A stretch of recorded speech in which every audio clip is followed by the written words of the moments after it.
Look up at the night sky on a clear evening.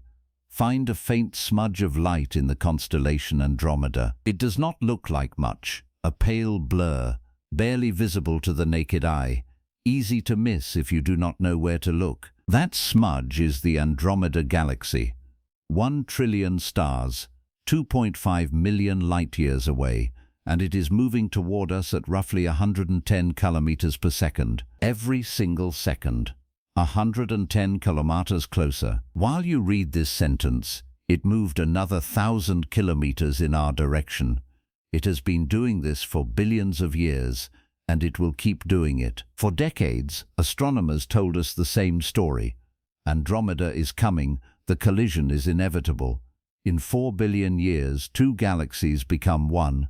They called the result Milky Way. The Sun would be flung into a different part of the merged galaxy.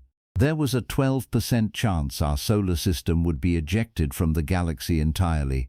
The story was tidy, dramatic, and widely accepted. Then, in 2025, everything changed. A team led by astronomer Till Sawala at the University of Helsinki published a paper in Nature Astronomy. They used over a decade of data from the Hubble Space Telescope and measurements from the Gaia spacecraft, the most precise stellar position data ever collected.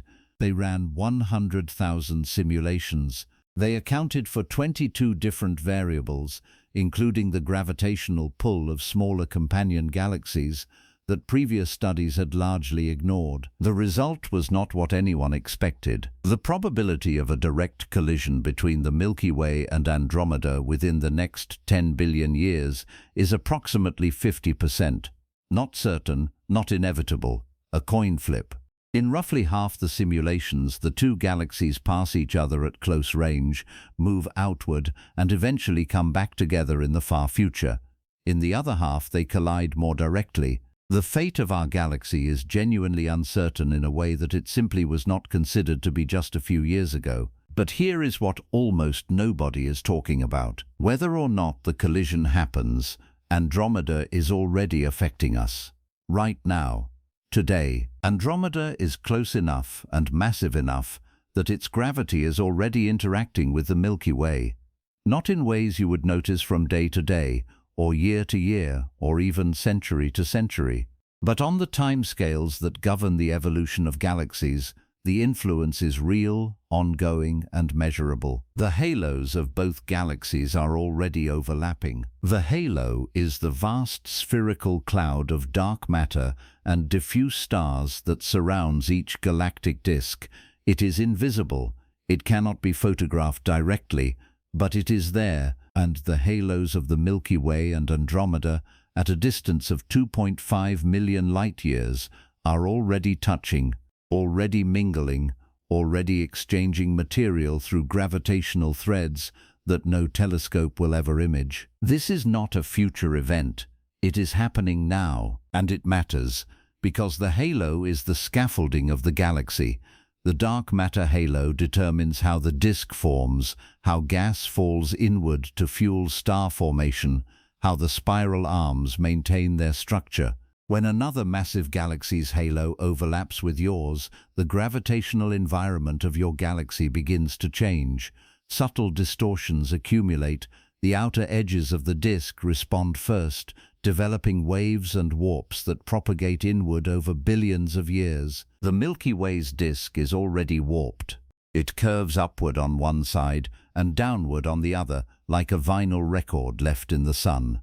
Multiple factors contribute to this warping.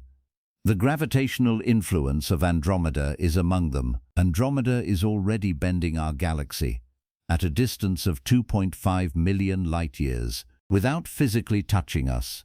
The gravity alone is enough. And this brings us to something the 2025 study revealed that almost no one has reported: the Large Magellanic Cloud.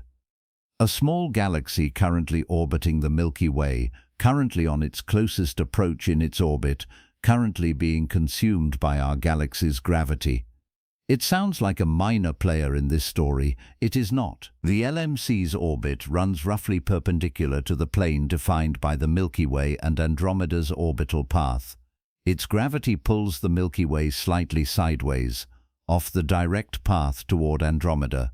When the 2025 team included the LMC properly in their simulations, the collision probability dropped significantly from what had been considered a highly likely outcome to roughly 50%. A galaxy we are in the process of eating may be steering us away from a collision with a much larger galaxy. The interconnection of these systems, the way every massive object in the local group influences every other, is a level of cosmic complexity that the simple Milky Way meets Andromeda story never captured. And there is one more galaxy in this story that rarely gets mentioned: Triangulum, M33.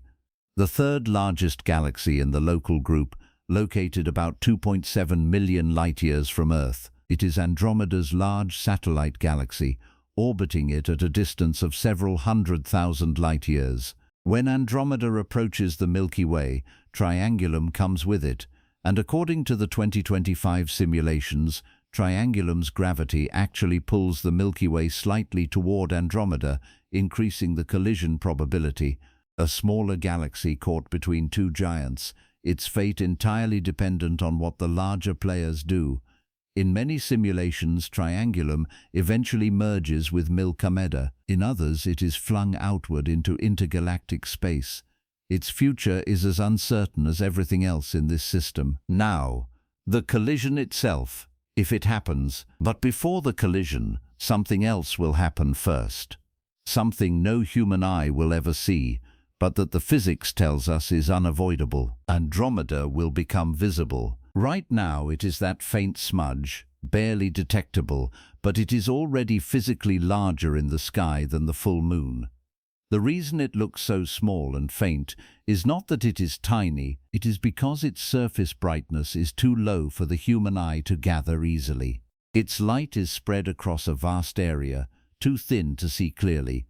As it approaches over the next billion years, it will grow brighter, its spiral arms will become visible, its disk will expand across more and more of the night sky. In roughly 3.75 billion years, if any observer existed on Earth, Andromeda would fill a significant portion of the sky, a brilliant smear of light stretching from horizon to horizon, its spiral structure unmistakable, its central bulge blazing like a second center of the cosmos, the most spectacular sky show in the history of this planet. And it will occur when no one is left to watch it, because even at 50% probability, this remains one of the most significant events in the future history of our galaxy. And it does not look anything like what most people imagine. The collision of two galaxies sounds like the most violent event conceivable, and on certain scales it is. But here is the part that surprises almost everyone. The individual stars in each galaxy are so widely separated that the probability of any two stars actually colliding is negligibly small. Space is overwhelmingly empty. If the Sun were the size of a marble, the nearest star would be another marble roughly 700 kilometers away. The galaxies can pass through each other the way two swarms of bees pass through each other. The bees rarely collide, but the swarms are completely disrupted. The spiral arms are torn apart. Stars are flung into chaotic new orbits. The organized, elegant disk of the Milky Way, with its well-defined plane and its beautiful spiral structure, would be destroyed. Not in a single catastrophic instant, over hundreds of millions of years, gradually, inevitably. The end result would be a featureless elliptical galaxy. No disk, no spiral arms, no organized rotation. Just a roughly spherical cloud of stars, slowly cooling over billions of years. The gas clouds filling the spiral arms of both galaxies would be compressed during the merger. Compressed gas forms stars. The collision would trigger an enormous starburst, producing new stars at rates far beyond anything either galaxy currently achieves. That burst would be brief on cosmic timescales, burning through available gas quickly. When it ended, Milky would have very little gas left. It would become an old, red, quiet galaxy dominated by ancient stars, slowly dimming, slowly cooling, and at the centers of both galaxies, the two supermassive black holes would eventually find each other. Sagittarius A star, at our galactic center, has a mass roughly 4 million times that of the Sun. Andromeda's central black hole is approximately 100 million solar masses, far larger. The two would spiral toward each other over millions of years, radiating gravitational energy as they orbit. When they finally merged, the event would release a burst of gravitational waves rippling through space-time in every direction. The most powerful gravitational wave event in the local universe in billions of years.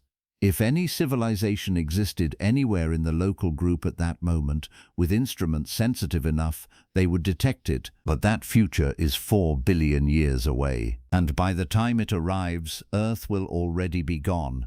The Sun's luminosity increases as it ages. Long before Andromeda arrives, the oceans will have boiled away. Whatever watches the collision will not be humans, and it will not be watching from Earth. There is one more thing worth understanding, because the story of Andromeda is not just about destruction, it is also about what studying this approaching galaxy tells us about our own. Andromeda is the only large spiral galaxy outside our own that we can study in detail. Every other major galaxy is too far away for individual stars to be resolved. But Andromeda is close enough that astronomers can map individual stars within it, measure their ages, track their movements, study the chemical composition of its star-forming regions. In many ways, studying Andromeda is the closest we can come to looking at the Milky Way from the outside. The two galaxies are similar enough in size and structure that insights from one inform our models of the other. The warps in Andromeda's disk mirror the warps in ours. The stellar populations in its halo match predictions based on its merger history, a history of consuming smaller galaxies over billions of years, just as the Milky Way has done. When astronomers map the streams of stars torn from dwarf galaxies and wrapped around Andromeda's halo, they are seeing a record of past collisions, a forensic history of violence written in stellar orbits. The Milky Way has the same kind of record. We are more similar than we are different. Two siblings, both carrying the scars of ancient mergers, both the dominant members of a small gravitationally bound group, both approaching each other at 110 kilometers per second, uncertain of what comes next. Look up at that faint smudge tonight. The light you are seeing left Andromeda 2.5 million years ago. When our ancestors were barely using stone tools, that light began its journey toward us, and the galaxy that sent it has been moving closer every second of every year since then. Its halo is already touching ours. Its gravity is already bending the outer disk of our galaxy. A galaxy we are currently consuming may be steering us away from it, and a 2025 study revealed that the collision we thought was inevitable is merely probable. The story we told for decades turned out to be incomplete. The collision may or may not happen. We genuinely do not know. But the relationship is already real. It has been real for longer than our species has existed to notice it. That is not a distant future problem. That is what is happening right now while you watch this video, while you go about your day, while the Earth turns and the sun rises and sets and the night sky appears and that pale smudge sits quietly in Andromeda, moving, always moving, in our direction. If you enjoyed this video, consider subscribing. I will see you in the next one.